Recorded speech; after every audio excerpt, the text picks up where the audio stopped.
No? No, we can talk about whatever you want. Just whatever? Okay. We're rolling. Cool. Awesome, man. Martine Cao, let's have a conversation, man. Roy Clancy, let's do it. Appreciate you having me. Yes, sir. We're in the new conference room. Just Yep. moved in. It's nice, man. It's a good setup. What would you say, Martine, to the people that, I wonder if these are, this might be a wash right here.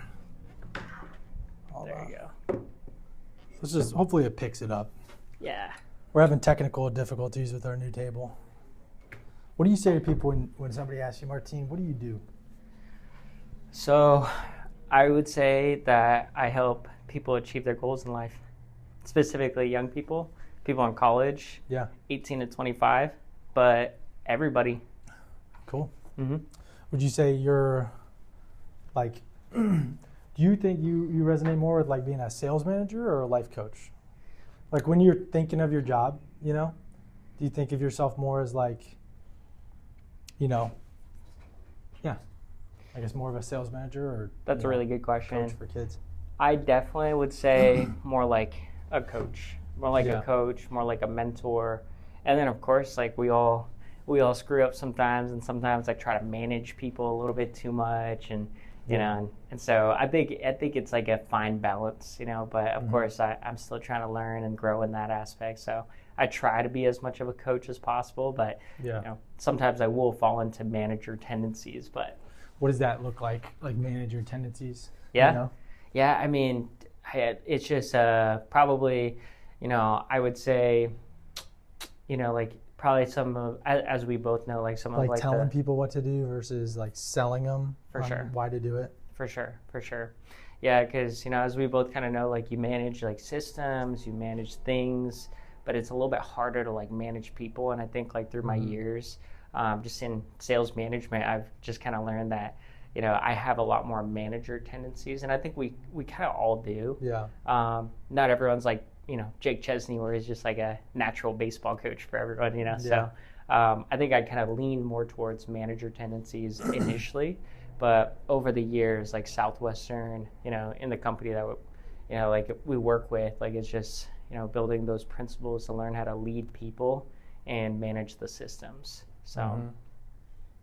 That's a good point. Lead people and manage the systems. For sure. That's cool. It's a lot harder to do than it sounds, though. Yeah, so much harder. Yeah. But I freaking love systems, though. Like systems, like they get me off, bro. So like we all got our start. Well, everybody that's been on the podcast so far, except for Jackson, and we've had 3 podcasts that went through, and we had 3 that the audio didn't work out for. So we're still. Finally, I'm like, I think this one's going to work, so hopefully we don't have to bring you back in. And we got the backup audio on mine, so I think we'll be good. I think it will be good. Yeah. But we all got our start selling books. Yep, we Except did. for Jackson, and he sold solar. And tell the audience a little bit about selling books. Most of the audience is book people. Right. And most of them already know about it, but what's your story? Like, how did you get into I know a lot about it. Yeah. But a lot of people don't. I don't think, anybody outside of Utah or Minnesota or Colorado probably doesn't. Sure. So what's your story, Yeah. Yeah, man. Because we have one big thing in common. Yeah, big families. Big families. Youngest of 8 siblings? Youngest of 11. Holy shit. And you're youngest of 9, right? Yeah. Mm-hmm. Or 9 in total. I'm the 9th. You're the 9th. Yep. Yep. Youngest of 9th. I was born here in the U.S. Everybody else was born in Vietnam. They all immigrated. And they landed their way in Salt Lake City, Utah. That's crazy. Yep. So we got to Salt Lake, and that's where I grew up, born and raised. Just crazy like family situation. Like it's funny because there's actually like a legal loophole where my family was able to come to the U.S. Because Vietnam War, there's a lot of like babies just had during the Vietnam War, like from American. Yeah, American soldiers. They just. Of course, find a beautiful Vietnamese woman and have a baby with her, and then, go back to America. And there's actually a loophole where if you actually adopted a half American baby, then you could actually go to the U.S. And that No way. Yeah. So that was actually, it's not a thing anymore, but that was actually how my family got over to the United States. Who was the half adopted American? So it was my oldest brother, and he was actually the one that I actually saw get shot in the face when I was 5 years old. Good God. Yeah. And I actually got shot in the shoulder that same night. What the hell happened? Are you gonna get to that? Yeah. So basically, it was kind of like a gang initiation in a sense. Like, I mean, naturally with like all my siblings and my family, like it was just there was nobody to watch me. So I would like basically the only person that wasn't working or in school was him, and he'd like take me around and all that kind of stuff. Mm-hmm. And yeah, it's just a crazy situation. Of course, definitely a lot of trauma that I needed to work through because of that. Wait, how old were you when that happened? I was 5. Jeez. Yeah. Wait, did he die? Yeah, like he's dead. Yeah. Oh my God. So. Dude, I don't even think I knew that. That's crazy. Yeah. So basically, what the hell happened? So right when you guys came to the States, you were born. He basically was like, because he knew he was the reason why our family was in the U.S. So he would pull that card a lot, and my parents like would kind of enable it and give him like money for just dumb things, and he would end up using it on like God knows what, and he got involved in drugs and gangs and all that kind of stuff. And so long story short, that's ended up being what happened. And and so I mean it was just crazy stuff on crazy stuff, like things were just really crazy in my household all the way up until I probably turned about 12 or 13, and that's when things got a little bit more chill. Like my mom started working like full time doing nails, and my dad, he ended up, getting a job at a gas station. It's called Maverick. I love Maverick. Yeah, Mavericks are awesome. Yeah, that's only out in the mountain time. Yep. Mountainside time. Yep. Out in Utah, out in Colorado, they got them in Nevada and all that stuff. But it was actually lit because we were used to getting like stuff from like the food bank and eating food from the food bank every night. But it was cool because sometimes my dad would pull up with just like this big trash bag of just leftover Maverick food. So like growing up, like you guys definitely didn't grow up well off. It doesn't sound like. For sure, yeah. Yeah. I wouldn't say Would you say you guys were broke? I would say so, yeah. Like when I was really young, all the way up until about 12 or so, and then when my mom started working full time doing nails, that's when like things got a lot better. So things got a lot better. A lot of my siblings, started their own families, and I was the only one in the house when I was 12, because like everybody was like significantly older than me. My second oldest sister is like 6 years older, so she was out of the house when I was in 6th grade, and I feel as though I kind of more grew up as like an only child than anything. That's crazy when you come from a big ass family to say that. For sure, yeah. So yeah, it was a crazy upbringing, but things definitely got a lot better, in middle school and high school. And then my dad actually ended up getting cancer, and he ended up passing away when I was 17. And so I ended up, getting like a full ride scholarship, like literally like got the full ride scholarship. My dad was in hospice. He was the first person I told, and he passed away like the very next day. So at least I knew that he passed away, like happy and proud of me and all that stuff. Hopefully, I don't know. But but yes, I ended up going to college in Boulder. I went to CU. And that was actually, me and Jacob actually lived in the same dorm together. So you guys would see each other? We would see each other, but we never like really hung out or like interacted a ton. Well, because that's like gangs, the Asians and the Mexicans. Yeah, exactly. And they got the Aryan. Yeah, so Darley North. That's where I lived up Darley on North. Up on Did the you go 12th to floor. Leeds School of Business? Yeah, so I actually ended That's up... Leeds, right? I was pre-med actually my first 2 years. So when I was at CU, I was pre-med. And I was like, I worked as I was a certified advanced medical assistant. I'd like wear scrubs. I'd like, So you legit thought did you watch Grey's Anatomy? Like, oh, bro, like I was going to be like the doctor. Like, the doctor. Like that was... I don't think I can say that though. It's I okay. might get canceled after this podcast. Yeah, it's all good. It's all good. We could cut it out, but I'd prefer not to. Maybe we do like a zoom in on that part, zoom in on the face. I mean, that'll be like the highlighted clip that we'll pin at the top of the page. Life Pros last episode. But yeah, so you were going to be a doctor. What changed your mind? I think it was organic chemistry. Yeah. I saw one of my brothers is a doctor, and I saw him doing homework for organic chemistry one time, and I mean, not that I was even going to think about going into the medical field, but for sure, it did not look like fun. Yeah, man, it was a kick in the ass, and I totally failed it. And I was like, you know what? Maybe I'll do something else, and switched to business my junior year. So big changes. So I moved back to Utah, and switched to business. And I moved in with all of my friends from high school. Bad decision. So my friends from high school they're usually that's not a step back up. For sure. Yeah. Yeah. Not to say, sometimes it could be, I guess. For sure. But we'll kind of put it that way, Yeah. God bless them. I'm sure I'm hoping they're doing good now. But, of course, we all were just young and stupid and, doing drugs and partying way too much. And it was actually a huge turning point for me because it was like on Halloween night. It was like a Tuesday night. And me and my buddies, I get home from class and I'm trying to finish my homework as quick as possible because there's a party we're going to go to. And we end up leaving for this party and we just got hammered before. We pre-gamed and got really hammered and I took some drugs and that was the last thing I remembered. And then I ended up getting arrested and I woke up in the drunk tank and I was too ashamed to tell my mom. So I actually had my buddy pick me up and I remember the moment he picked me up, I thought, for some reason, part of me thought that I would be getting empathy and sympathy, but as soon as he picked me up, he just started laughing in my face. And I was just that was the moment I was like, I think I need new friends. Yeah. So I believe it was an act of God, when I heard about Southwestern. It was a career fair and I had this program that I was actually applying to live in Costa Rica.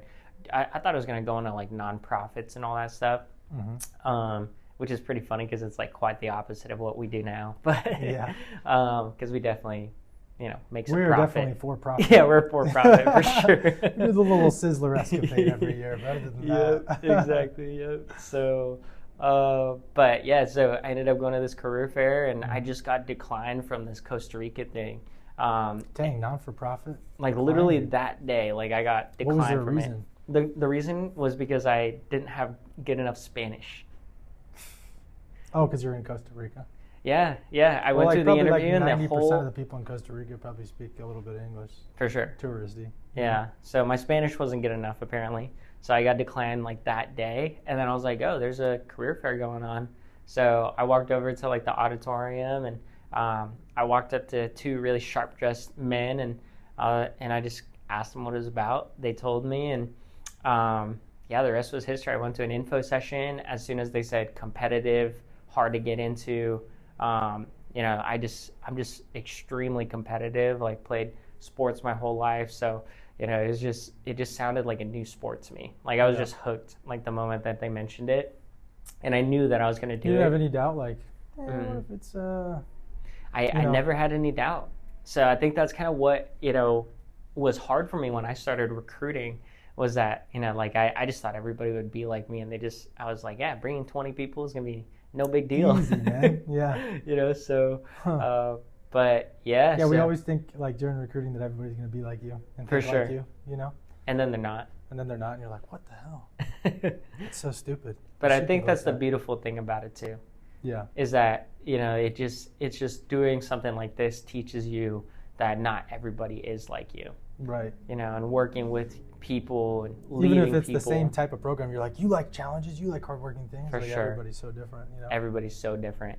And I believe that's just something that the career of sales and career of entrepreneurship and just working with people teaches you that just nothing else does. So what do you think, in your 9 years of sales, and recruiting, what are the biggest realizations you've had about sales or about recruiting or about yourself? For sure. Or people, Number one is that sales is not convincing. Everybody, or at least not, I don't know, I can't speak for everybody, but I know for sure, for me, I associated the word sales with convince, manipulate, get them to get something that they don't actually need and use fancy words. Bamboozle. Yeah, exactly. Right. And that was probably one of the biggest things I learned was just that sales is service, and sales is not just selling a product, but it's selling an idea. It's selling, selling it's in everything that we do in life, whether it's, meeting our future spouse, whether it's you know, when we have kids one day, it's like selling them on the idea of getting to bed on time or whatever it might be. You know, every single thing is communication, every single thing is sales. And when like you find like the highest level of sales, like people like you, Roy, you know, is when you actually come from a place of service and like, how can I serve this person? What is their need? Like, how can I help this person? Yeah. And that's when like you sit in on sales calls. And, you know, I remember when I followed you, like my 5th summer, and I was like, wow, like this guy. That's out in Maryland, right? Yeah. Yeah. I was like, this guy, it feels like how he's talking to these families, like they're happy that he's there and he's like a trusted consultant. Thanks, dude. And that's like, I appreciate it. That's like the highest form of sales. And so that was, you know, a really big clicking point for me, was just understanding that like in sales, like Allegheny County, Maryland. Yep. Allegheny County. The highest level of it is serving. Yeah. Yep. Yeah, definitely. It's hard to, for a lot of people, and ourselves included, you know, sometimes you're on fire and you're just like in the zone. For sure. And that's like, it's kind of a little bit how I felt today and yesterday and the day before. Yep. But dude, that sometimes there's a week where you feel like, man, like something's just off. Like, what is it? Is this the people? Is it me? Do I need to change and twist around my sales talk? Yep. Like, dude, I'm saying the same thing and it's just not working. And then you start trying to change everything, you know, and then you start putting pressure on yourself to do better. Like, why am I not doing as well as I was last week? Or, for sure, you know, my potential is this, or like my goals are so much higher, but I'm starting off so poorly. So how do you keep a service mindset when you're also putting pressure on results? Man, I think that's the you know what I mean? Question of the century. Yeah. Well, how do you do it? Yeah. What's your, I don't know, tricks? For sure. Not tricks, or, you know, your habits that you put in place. Absolutely. And it's funny for everybody like watching this episode, like if there's anyone to ask this question, it's this guy right here. So, you know, Roy knows the answer to this question for sure. But yeah, just in how I take the pressure off is just realizing like where I'm at my best and who I am at my best. And it's a concept that one of our mentors, Dave Brown, introduced to me, the concept of IDP. Like, identify who you are at your best, duplicate it until you perfect it. I didn't fully understand it at first until you don't really learn who you are at your best until you perform at a level that requires you to be at your best. And what was that for you? What was that? For a lot moment. For a lot of, you know, for me, it was like, you know, moments when, you know, running, you know, when I ran my first half marathon, or moments in sports, and then of course moments in sales on the field. So I realized that the thing for me is I'm at my best at sales when I'm having fun, I'm treating people well, and I'm making people laugh. Like, I'm just being myself, I'm being authentic, I'm having fun, treating them well, and I'm making them laugh.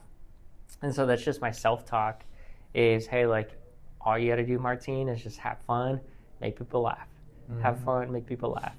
And just, like, hammer that in, and, like, whatever the result today, whether I have 10 customers, whether I have 20, whether I have just one, or maybe I don't sell anything, but I know that my success is anchored in treating people well and having fun. And if I know that I do that, it's a successful day.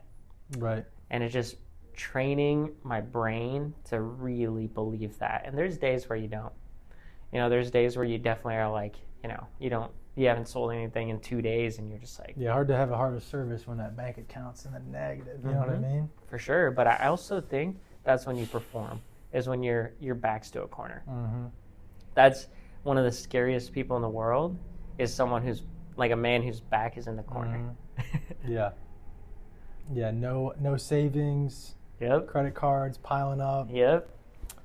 And it's just we've all had moments like that, you know? We have, yeah. Everybody's had moments like that. Well, maybe not everybody, but I know we have, just through being friends for the past, you know, few years. Everybody's got a story like that, you know?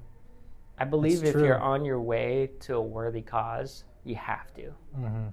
Do you feel like that's the barrier of entry? Like, the barrier of entry, God's looking down from heaven, or whatever, was just painting a picture here. And it's like he sees, you know, you see us as like these two little characters on our way to achieve success. Yeah. You know, and he puts at different parts, you know, it's like have this realization, like, I want to learn how to sell, and then you say, and then he puts this in your path. For me, that was kind of how it felt. Yeah. Like I always felt like everything I've prayed for has come true. For sure. It doesn't mean it's always easy, obviously, but like, when I was in high school, always thinking about, well, I want to be successful. I want to be rich. And so, like, how do people get successful? Everything said learn how to sell. Yeah. Everything, Yep. And today it's even more saturated than 2017, 2016, obviously. For sure. Like gurus are everywhere. But it's always consistent. Learn how to sell. And then I found, I started detailing cars for this guy, Tom Plumley, Plum Auto. And shout out Plum Auto. Shout out Plum Auto, Tom Plumley. Let's get a sponsorship. But I came back from Minnesota, and I was selected to sell books. And then I was like, oh, like what's going to give me? Okay, I can either work at the factory that everybody works at while I go to community college and train to sell books, or I can call some used auto places and see if I can detail cars for commission, so I can pick my hours, while I'm training and stuff. Yeah, that was your tasseling corn story. Exactly, yeah. So I'd like be in the car with all the freaking juice and all the, whatever, the fumes and everything. And he paid pretty good, like $150 a car. And I have never gotten paid an hourly wage after that. Yep. And I think, and that wasn't hard. Like that was actually a shoe-in because he was my brother's old football coach and family friend kind of, so we had a connection there. But my first week selling books, my debit card ran out, and when you're compiling expenses at sales school and you're going through your inventory basically, and your sales manager's like, so how much do you have left over and blah, blah, blah. Yep. Like I didn't have a credit card, For sure.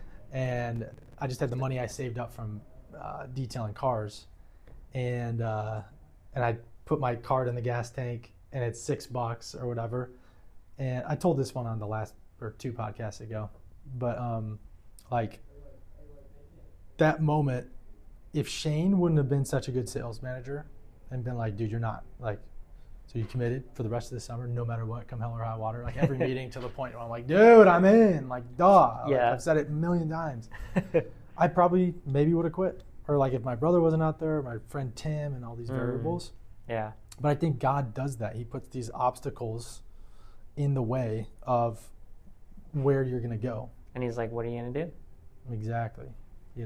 And the funny thing is it's always worked out. Like I feel like everything I've ever prayed for, ultimately, and some of them haven't come true yet, but ultimately they always work out. There's just way more shit that you thought you were going to have to go through. Yeah. You end up having to go through. Like that's the catch. It's like if there's a catch, it's like you're going to, and it's so cliche, and like people have heard this a million times and so have we, but it's going to cost twice as much, take twice as long.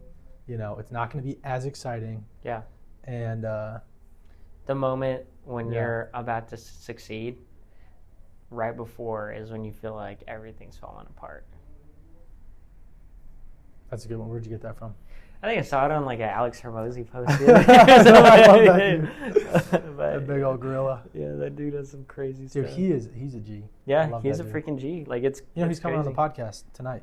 Oh yeah? Yeah. Right after me? Yeah, right after. Damn. That's quite. It's gonna be quite hard to follow. It's gonna be hard to follow. Yeah.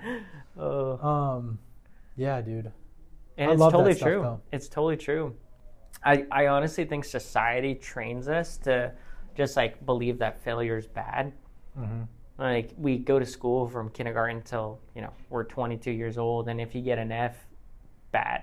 And it's just like conditioning that like failing is bad, and it just like makes us think that like. It just makes us non-entrepreneurial. It like trains us to become cogs in the system. I hate sounding like one of those old guys on the book field, but it's true. It's like it makes people think that like, oh man, I can't ever do sales, or I can't ever be an entrepreneur. I can't ever make a name for myself because what if I fail? Mm-hmm. Then like the saddest thing I feel like you find out there, like for me, the thing that pissed me off the most about sometimes talking to college students.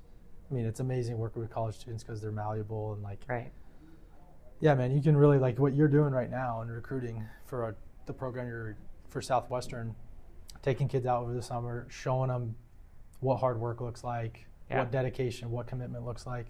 And people are going to, and have like look back and be like, that was my sales manager, Martine Cao, and they'll look back on it for years and years. And it's just so sad when you see and you talk to a kid that thinks like, and we all kind of do this a little bit, but it's like they have their entire life already planned out ahead of them. Yeah. You know, it's like, that's boring as hell.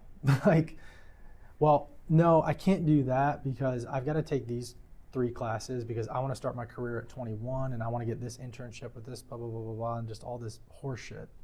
It's like to get into a career that ultimately, statistically, that's probably going to change, or they're not even going to go into that career.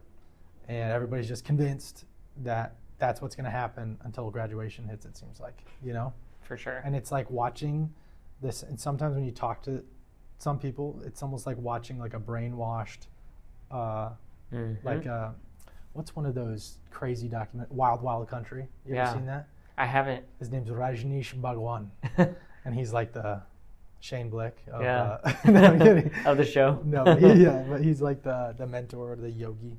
Yep. Not the Shane Blick. I love Shane, but he's this guy who basically brainwashed all these people. Whoever, I don't really have an opinion on it, but when the people are talking about it, they're like, it's all like they all sound the same when they're talking about it. Yep. And that's kind of what it seems like, you know. For sure. Is, you know, well, I got to do this, and it's always the same objections. My parents, you know, well, I don't know, I don't want to offend my parents. It's because their parents are paying for their stuff, and ultimately that's going to lead them to resent their parents. Yep. You know, it's like you watch the same movie with all these people, and it's like you can only do your best to try to talk them out of it, or have the balls to try to maybe offer a different opinion, you know? For sure. But why do you think you didn't think like that? Yeah. You know? It's funny, like it just like to continue off of what you just said, it's like helping someone like that is literally like breaking someone out of the matrix. Like you literally feel like, you know, Morpheus offering them the blue pill or the red pill, you know, like pulling him out of this freaking. And it's like, do you want to keep living and thinking the way you've always thought, and like knowing that like every decision is just made for you, or do you want to do something? Do you want to create your own destiny? Yeah. And obviously when people watch that movie, people are like, oh yeah, I'd probably pick my own destiny. But like people don't realize, people just don't know what they don't know. Yeah. And so, yeah, man, going off of that, like I think like naturally, because like growing up, life was so crazy and I just had to like go get it myself. And, you know, I'd always like wanted nice things. Like I always wanted like, you know, the shoes that like my friends had. Like I wanted to have the clothes that they had, and you know, that their parents bought them. And like for me, I just had to find other ways to get it. Like I had to, you know, sell things. Like, you know, I had to flip clothes and flip, you know, other things that I can't name on the podcast. But you know, I think naturally I just kind of had that spirit of like, if I want it, I gotta get it, you know. And I think that's like and nobody was giving you your $500 a week allowance to go for sure, get the shoes that you want and all that shit. And it's funny because I think Jordan Peterson talks about it too. You know, how it's kind of like a paradox in a sense of like how when we grow up in like the rough situation, like I read a statistic the other day that like it was something like 70 to 80% of millionaires are self-made. Like no money. No, they didn't inherit money. So statistically speaking, there's a crap ton of kids that inherit millions, but like they don't keep the millions. And like statistics show that like 70 to 80% like, you know, come from the mud, and like they had to like build it themselves. And I buy that. Yeah. And it makes sense. You know, so I feel as though like there's just like a certain level of respect, you know, that you have for people like that, because you know, like, you know, even if you don't know their whole story, you know for a fact that they had to go through some stuff in order to reach the level that they reach. Yep. And it's just a certain level of respect you have for those people, and it's unspoken. Like you don't really need to put it out there. And you know, I used to have a really big chip on my shoulder, and I used to need to let everybody know that. I got it myself. Yeah, exactly. Yeah. So, but the older I get, the more I realize that like people know, you know. Yeah. And that you're your actions and other people will say it for you. Exactly, dude. And that's a tough one because you want to be the one that hears those conversations, right? But you never will. You don't. And that's not the point either. I mean, for sure. I think everybody loves and has a deep, especially I think highly motivated people have a deep-seated insecurity about recognition. Yeah. You know, needing recognition because they just want to feel accepted, you know, loved. They want to feel like they have a place in this world. Mm-hmm. And I think that's why sometimes it's like the kryptonite too. Yeah. Because then you just keep more, you know? Right. And it's never going to satisfy you, you know? But it's what drives you to accomplish things. Mm-hmm. So it's like, when do you flip the switch off? Because like I think for myself, that's one big motivator, or was proving, you know, I'm the youngest, but I'm going to be, you know, the most successful, you know. Yeah. And I don't think I am the most successful yet, but, you know, I've got some time. And that's still like a motivation for me. I don't really fully comprehend why or what that even looks like or means, but it's like a weird, it's a weird thing how it can be such a huge motivator, and then at the same time it can be such a huge cross. For sure. To bear, you know? Yeah. You know? And I'm not saying we're always incredibly highly motivated, but people that tend to achieve big things, or just like, dude, I think going out for a summer, 80 hours a week, one summer is a big thing. For sure. Like for most people, that's huge. You know, I hear about, like Trace here went to Alaska, went fishing for a summer, and didn't get the results that they wanted to get. It's not like really up to them what the fish, you know, if the fish are there or not. Yeah.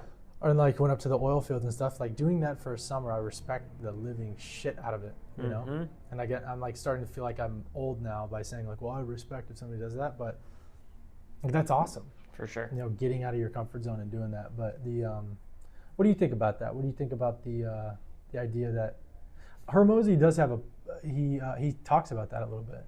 Yeah. About how like when you're somebody that's really successful usually has like a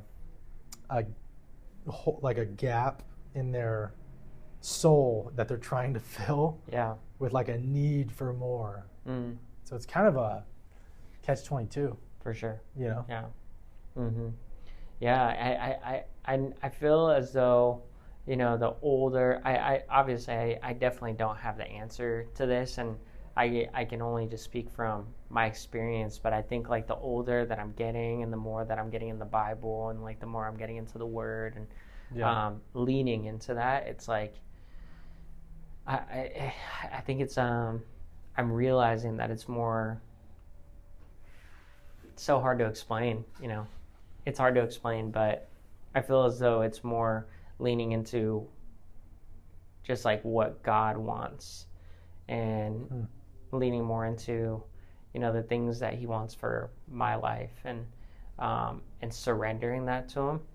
And then it's just like, he just like will always like guide us in like the right direction and always guide us in the right way, I feel as though. But yeah, no, of course, like I had like this moment like yesterday where, you know, I was hanging out with the boys in like, you know, in our hotel room, and we're just shooting the shit and hanging out. Yeah. And, I don't know how this happened, but, you know, they just start getting mad at me. And like, I think they were joking. I think they were yanking my chain, and they're just like, you know, just saying some crazy stuff, you know, about me and like my character, and like how like, you know, like they're like, dude, like I answered this phone call like while a friend was telling a story. And they're like, dude, you're such a douchebag. Like, why do you always do that? You always cut me off. And they just started digging into me. And like, not just him, but like everybody in the room. And I think they're just joking. But like, I put that moment like in my back pocket. And I'm going to freaking destroy them this summer. Mm-hmm. And like, that's like my motivation, like, and like, is like, even though they were joking, and it's all love, I love them to death, like still, you know, but it's just like. Is that what you tend to do to motivate yourself? For sure. You'll take like a frustrating moment like that. Yep. Like if and like just and kind of like put it in the back pocket. if I'm on Think stage about it. and you do as to just look at me weird while I'm saying something, while I'm like on stage giving a part, it's like that's going down in my notes, and I'm gonna think about that when I'm on the field, and I'm gonna destroy you because of it, you know.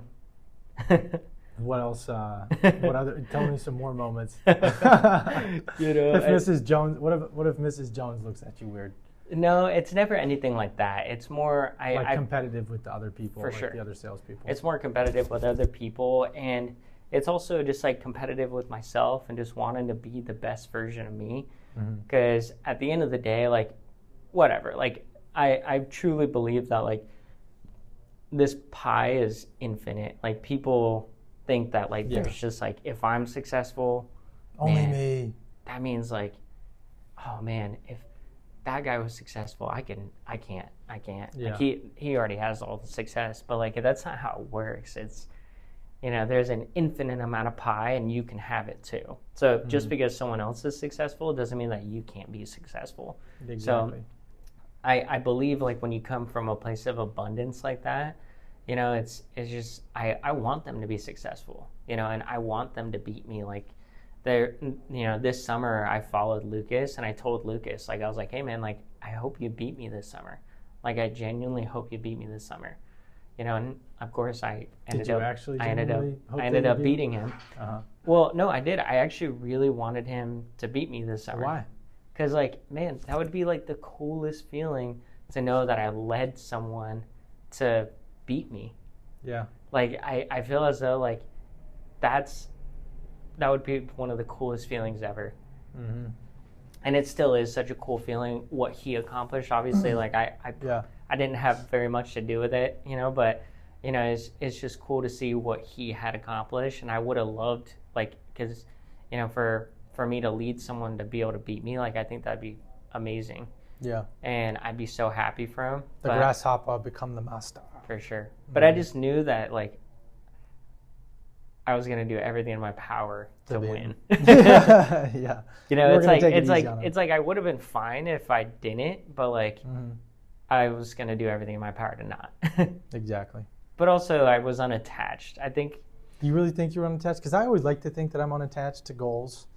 You know, seems like I'm more unattached when I hit them. You know what I mean? Yeah, true. I've been unattached to every goal I ever hit. It's easy to like You know be what I mean? unattached when you just made like $2,000 that day and $3-4 grand that day. You're and like, you're dude, like, I'm so unattached. super right unattached. Now. I don't got to sell anything anymore today. And then one cancels that night. You're like, son of a bitch. Maybe I'm not as.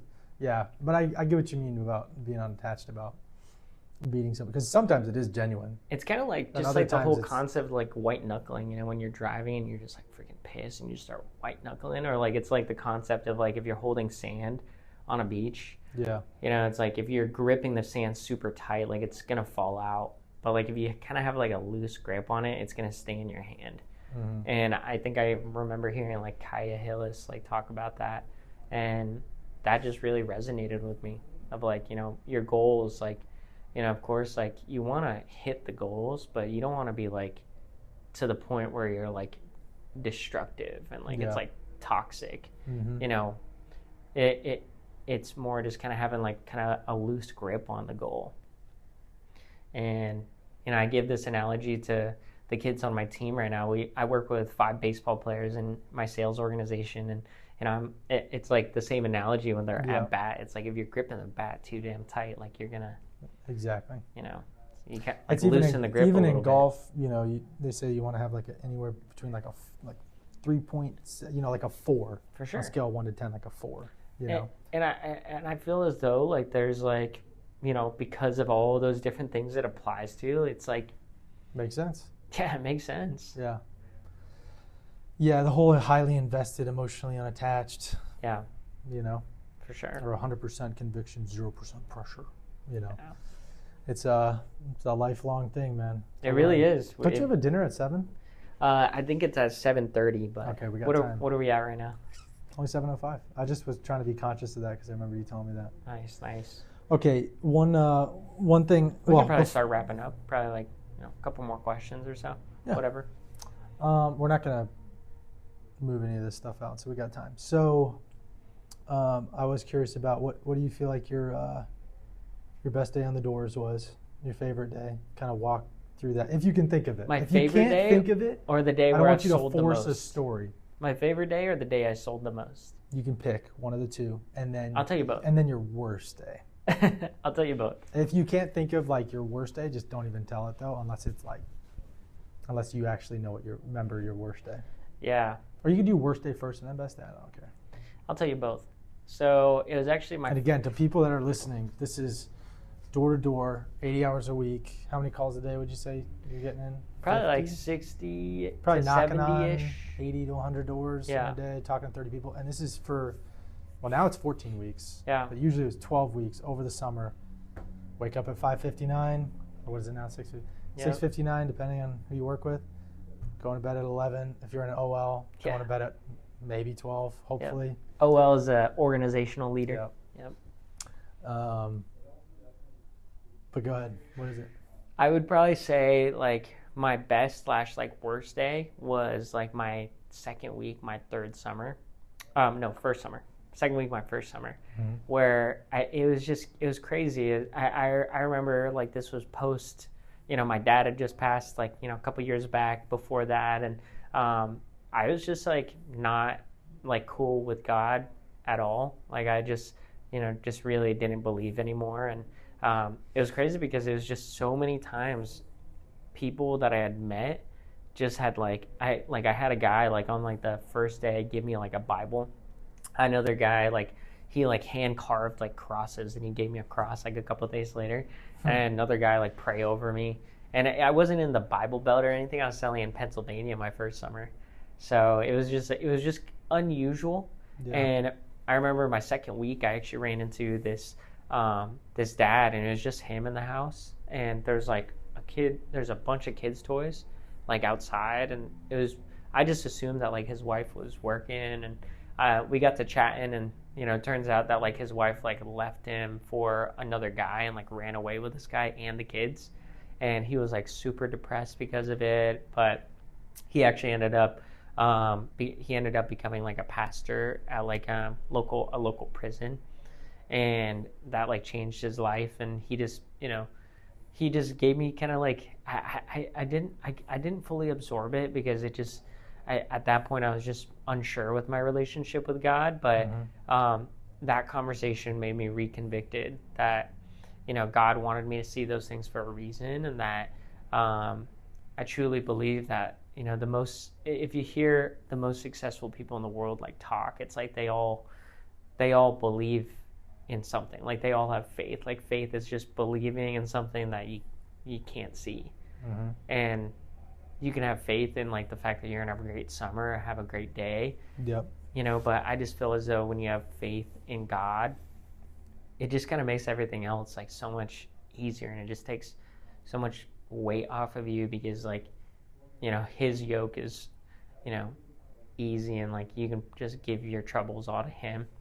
And I think that was like a moment for me that totally changed my life, and I just started believing again. I started praying again, and I ended up having a pretty good first summer. So that was my hardest like worst story, but also probably the most life-changing moment on the book field. But the day where I sold the most, though.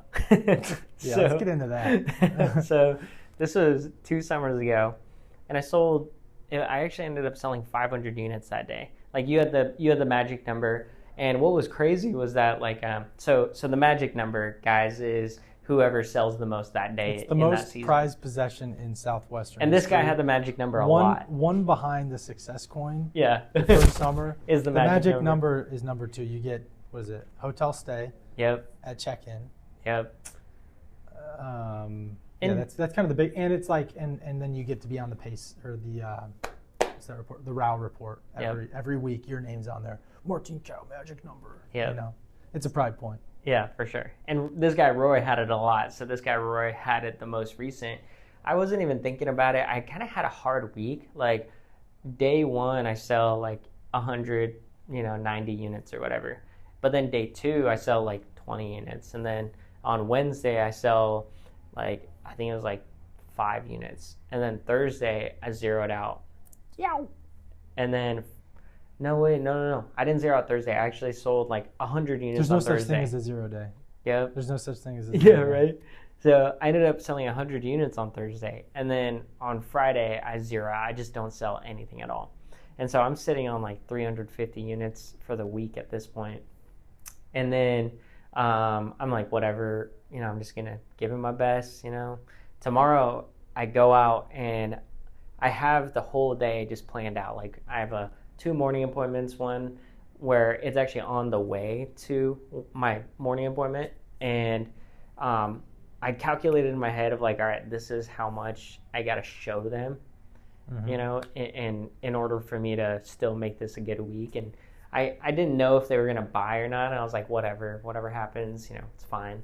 And first customer, they buy like a $500 set.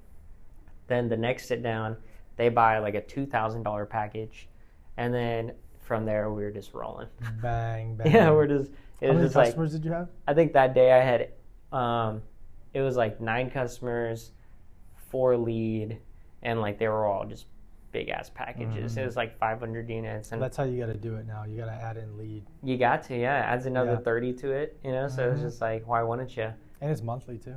But to give the audience like how much is it a unit now? It's like $8 or something. You know more than I do this summer. 500 times 8 is like $4,000. Yeah, making like $4,000 in a day or whatever. But yeah, that was that was a pretty fun day.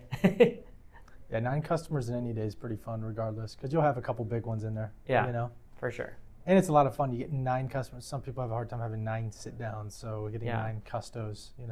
Would you have like 10 sit downs, or were you 9 for 9? I think it was like 10 sit downs. I think it was 10.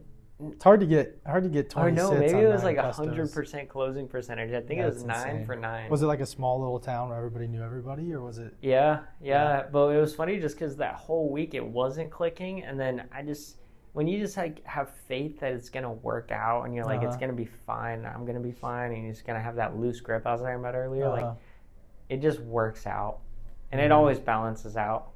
I had so many weeks that summer where it was like not looking good. It wasn't looking good. I was like 400, and then I crossed over to Chairman's or PC on Saturday, and so it's just like it always works out. Yeah. And even when it doesn't, it still works out. You still got a roof over your head. You still got a car.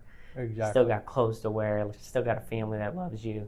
So even when it doesn't, it still does. It's all just a game. It's all just one big game. And it's just a mind game. And I think that's like something that a lot of people just got to embody, in sales and recruiting. It's just if you know how to play the game of, balancing gratitude and pressure on and pressure off. It's just like a seesaw. Mm-hmm. Well, man, this has been fun. Yeah, it's man. It's been a lot of fun. Appreciate you having me. This has been awesome. To end every segment, we do unsolicited advice to the audience here. What advice would you give a new sales guy that's doesn't know if sales is for him or if it's going to work out? Maybe they just committed to doing something like selling books for a summer, or kind of thinking about it. Yeah. And then what advice would you give to somebody that wants to hit the next level in sales? Yeah. I mean, I would just say like it's all the fundamentals. Like there's nothing above the fundamentals of the hours and the dials or the demos or whatever you call them and what you do and your attitude. So if you're just like truly just focused on the fundamentals, sales is a numbers game. Just put in more numbers than everybody else, and over time you will become better than everybody else. Or not just better than everybody else. That doesn't matter, but you will become, the person that you want to become, and even more than that. Badass. Cool. Well, you guys have just witnessed the 4th episode. Hopefully, we got the audio on this one. That was a banger. Oh, we do. We got the audio. Sweet. Hopefully, the cameras are turned on. Of the 20-something Sales Podcast with your host, Roy Clancy, and Martine Cao. Pow, pow. We'll see you next time. Peace. That was fun.